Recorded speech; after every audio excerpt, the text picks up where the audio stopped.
At the same time, you have anti-black rhetoric also in the rise, right? So you have sexualization of the big butt or the this and this, but the men are rapping. I remember about wanting a light skin, a yellow bone, a red bone, and that enters that cultural influence spreads across the globe, right? American soft power. When you have kids in Nigeria and Uganda and South Africa in the early 2000s are rapping about wanting a big booty and a red bone, which we I didn't Mhm. even know what that was.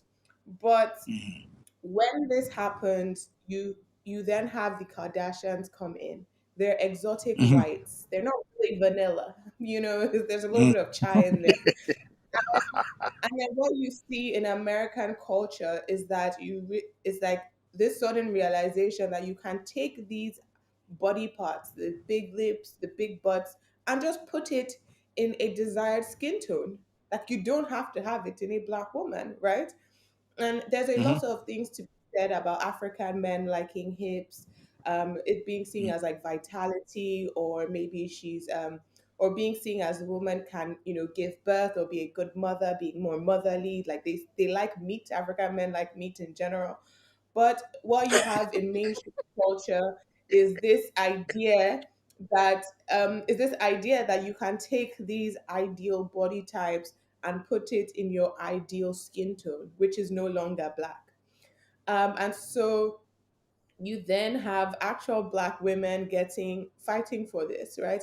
Because it's like people say there's a joke on the internet that it's one thing to have a flat bum, it's another thing to have a flat bum as a South African. Like no one can believe it. Like like so there's an idea also that your identity becomes tied to how you present.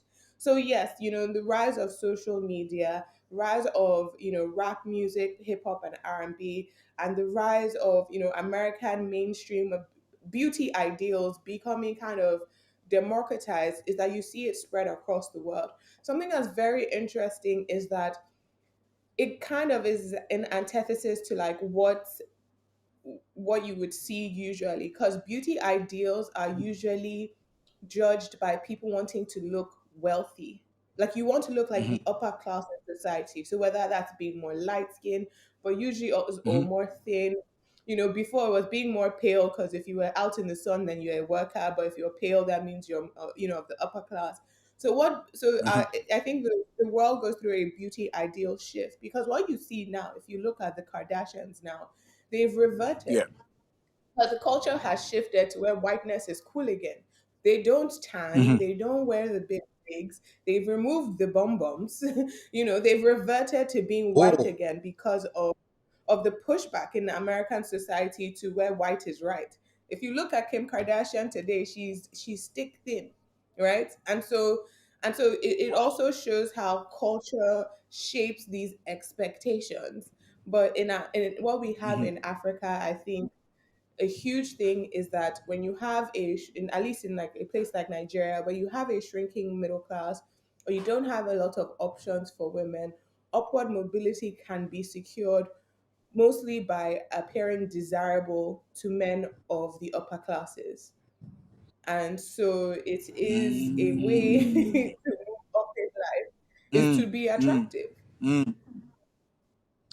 But let me go back, and this is to both of you. Let's go back to the people who are actually creaming uh, off of this. That's those who manufacture the enhancements. I am talking about the Brazilian manufacturers of long Caucasian female hair pieces, uh, the plastic stroke rubber body parts that are then clothed as part of this.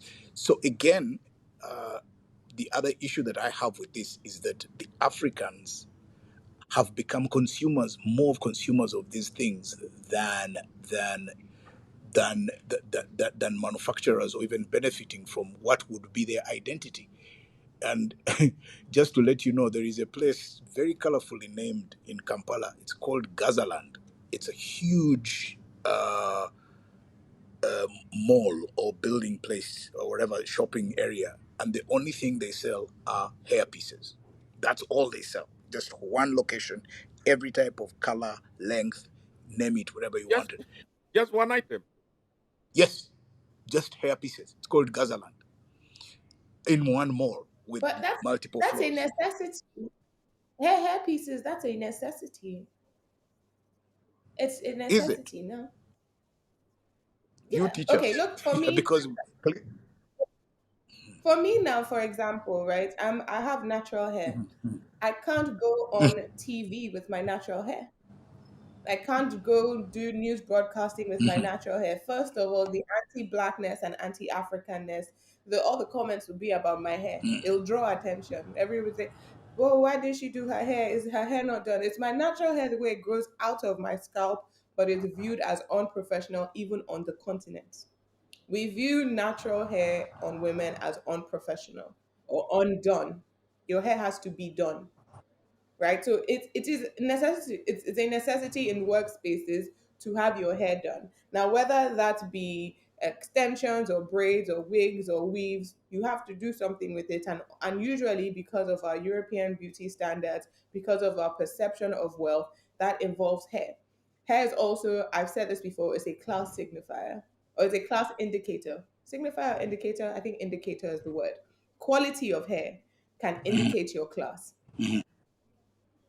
or how much money you have, right? Because the idea is It's if you still, can afford expensive, you are a big but babe. it is still an enhancement. It's still a hair enhancement. I mean, still an appearance enhancement industry. That's what I mean. That while you may see Mhm. it as a necessity, it is still part of the industry. Yes, and and Bob, that one, the interesting thing is not only black and brown women who have to deal with that. What people don't realize that most of the white women they see on TV and in film actually have hair Mm, extensions. Yes. mm, Yeah, it's very so there is a problem. There is a part, kind of the global patriarchy. So as the young radical women would say. But yeah. Bob, to go back to this thing of, like, for example, backsides. Yes. I mean, this Adesua is correct about what he's saying, but the thing is, the there is a version of what someone called the canning of America. Hmm. That there is there is a moving away. In fact, there was, I remember sometime when Obama was president, there was this article in the Times which said that by the end of this century, most people in the world will look like Obama. Yeah. The overwhelming, most people Majority. in the world will largely look the same, and they will all look like Obama. Yeah. Because of just the way the world demographics is going. Yeah. But then people talk of turning, and what is actually happening is that the whatever else happens, the Hmm. politics of the black and brown woman's backside, I Yes. think is the most potent political factor. In fact, there is the view that if you want to understand what is happening in right wing Europe, if you want to understand the madness in America, it all Mm. comes to the size of the black woman's butt. That the insecurity that causes, And all these things that Dua has, this was spoken of, they actually manifest itself, because there is this idea that everything, even within the racism, this black woman, when she's well endowed, she looks unconquerable, and uh, but but but but she also distracts the concentration of even the most hardened and intelligent men, and yes, therefore, of all races. yes, and causes instability in marriages, and therefore the social order of things as they're supposed to. Oh no. Oh no. Oh no. That's why you can have Oh you no. have your word.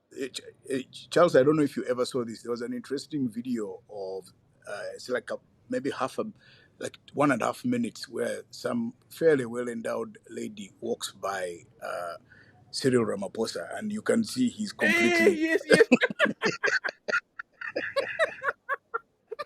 even even someone as grounded and of low temperament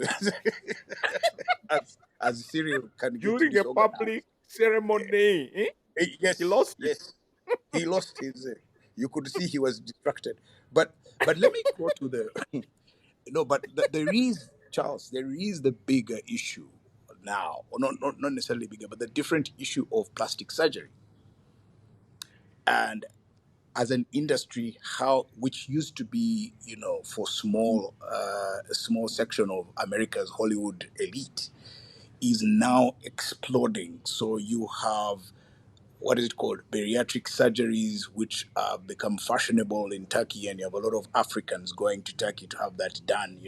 And this is why you are talking about generally stomachs, but people think they need to deal with obesity in very, very radical manners. So there's bariatric surgery, there's plastic surgery, but there is also just the exploding and almost unregulated consumption of Ozempic as a way of people dealing with their appearances.